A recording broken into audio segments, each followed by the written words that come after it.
Hi, welcome to my Algeth'ar Academy Mythic Dungeon Guide. In this video, I'll extensively cover the abilities of all enemies you will face in an Algeth'ar Academy run. Algeth'ar Academy is a relatively short dungeon with straightforward mechanics, so this will be quite quick. I'll be making a dungeon guide on all 8 of the slated Mythic Plus dungeons for Dragonflight Season 1, so be sure to subscribe if you want to catch those.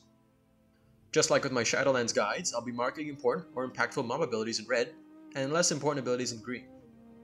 Additionally, I will be marking out abilities with their associated counterplay, including magic effects, enrages, curses, interrupts, bleeds for Draktheirs, and poisons or diseases.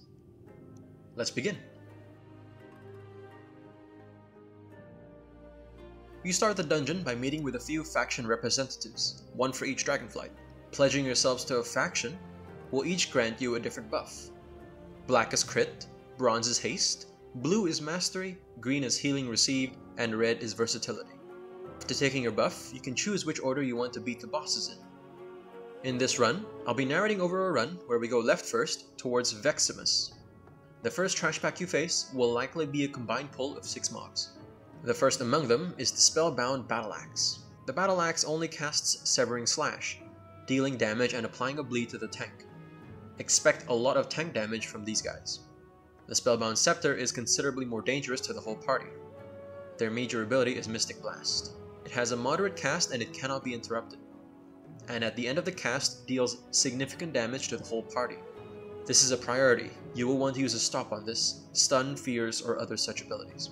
Their other ability is Arcane Rain, where they launch several missiles around the field, dealing damage to anyone caught in those AoEs.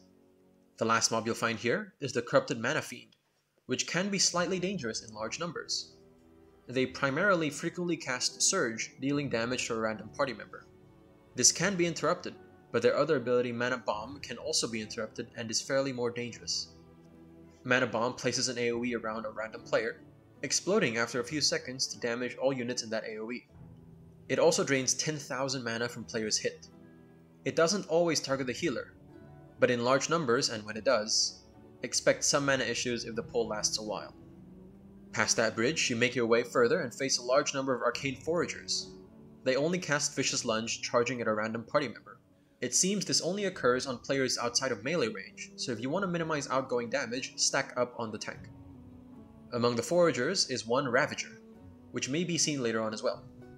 He casts Vicious Ambush, pouncing on a random party member. This does not have a minimum range, so he will jump on anyone. That pounce deals damage in a 6-yard AoE around that player and knocks all players back. The Ravager then will cast Rift Breath, a breath attack that lasts 3 seconds. It doesn't track a player, so everyone, including the tank, can just move away when he casts it. On the boss platform, you face several packs, each containing a combination of the Mana Fiends, Battle Axes, and Scepters from earlier.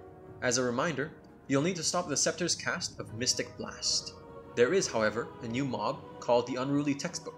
The Textbook is probably the second most dangerous mob in these packs, second to the Scepters. They cast Monotonous Lecture, a channeled attack that puts to sleep a random party member. Interrupt this.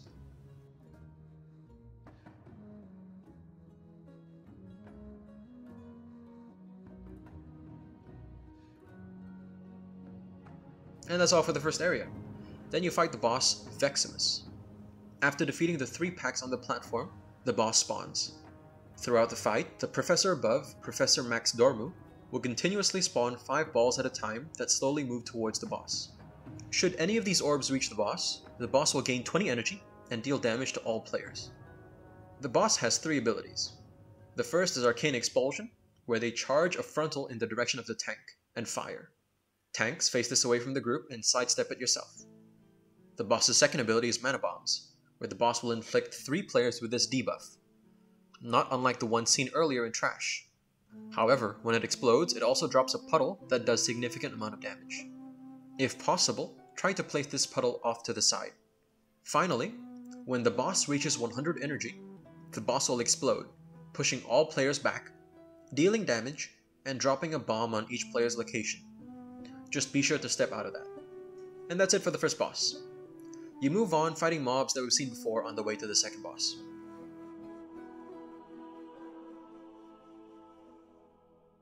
On the way to the second boss, you must fight a few new mobs. the first of which is the Guardian Sentry.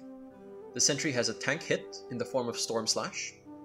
He spawns tornadoes around the room that stun players that walk into them for 3 seconds, and Expel Intruders. This is a long cast, and at the end of the cast, he pushes everyone away. This does a significant amount of damage, and at lower keys, if it doesn't kill you, it will knock you back and push you off the edge. It is highly recommended to just walk out of it. Don't get greedy. You take a jump pad, and you face a few new mobs. The Territorial Eagles have a tank hit in Peck. It also applies a dot. It stacks, so tanks may need to kite eventually or use some AoE stuns. The only other mob, the Alpha Eagle, is slightly more dangerous to everyone else. They cast Gust, pushing players away after a short cast. Step aside or you might be pushed off the edge. They also cast Call of the Flock, which is an AoE buff to enemies that increases their attack speed by 50%. You'll want to interrupt this.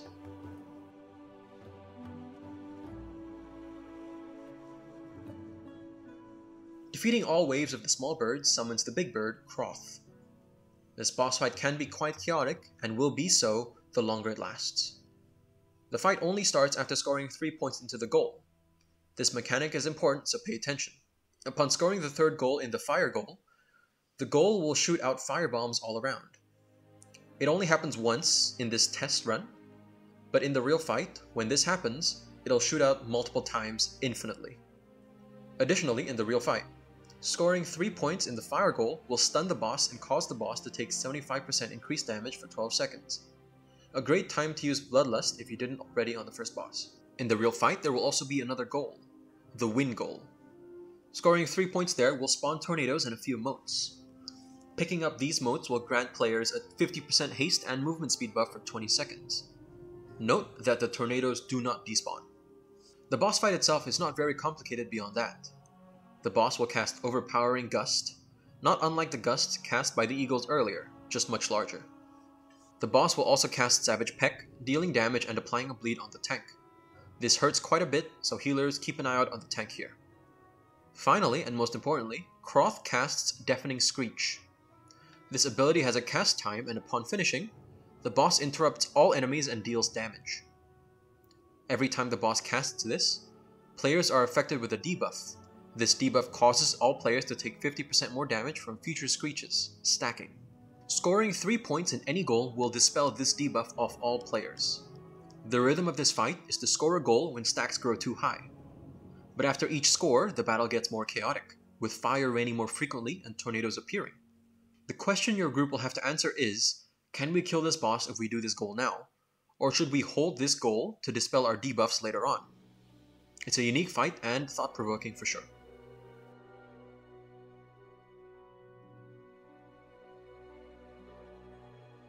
Once you defeat this boss, you make your way back to the third boss, Overgrowth Ancient.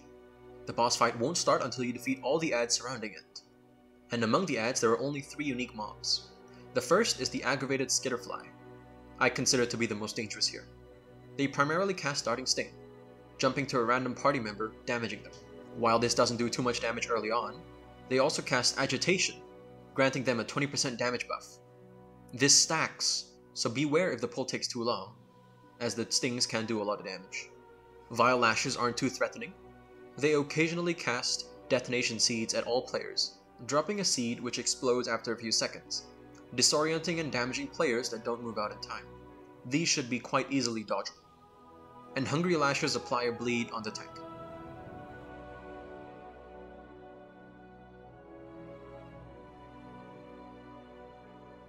Time for the third boss. The Overgrown Ancient isn't too mechanically complex. Their first ability is Germinate, where they spawn Dormant Hungry Lashes, multiple times below all players over 4 seconds.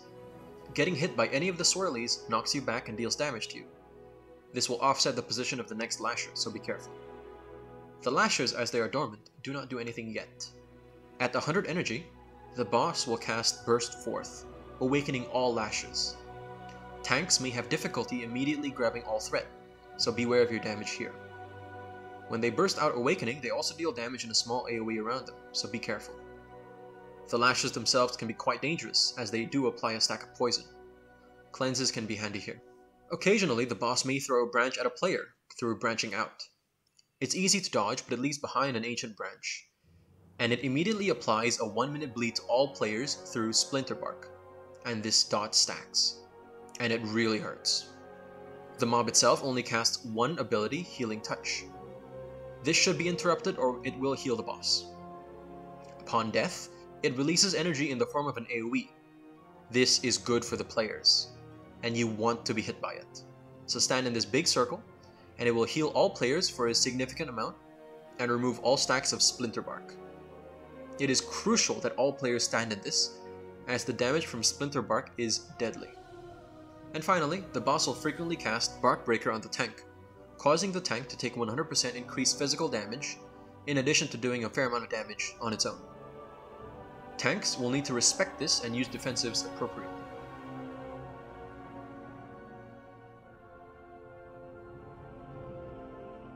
And that's it for the Overgrown Ancient, and we move on to the last boss. There are, just like with the previous boss, only 3 unique mobs on the way to this boss, though you don't have to kill them if you don't want to. The Algeth'ar Echo Knight is a simple trash mob with only one ability, Astral Whirlwind. Not unlike Warrior's Bladestorm, they spin in place, dealing damage continuously to players within 6 yards. Using a stop is useful here, so AoE stuns, fears can stop them from spinning. The Spectral Invoker is a simple mob as well, casting arcane missiles on the tank, dealing some damage over a short duration. You can interrupt this. Astral Bomb is their other ability, much more important. Not unlike the mana bombs from the Mana Fiends earlier, but this one doesn't drain mana. And finally, the Ethereal Restorers are the last mobs you will face. They only cast Celestial Shield, granting one of the enemies a large shield and increasing their haste by 50% for this duration. You should easily dispel this or interrupt this. Generally, these mobs aren't too dangerous, but then again, most of this dungeon's trash isn't very dangerous.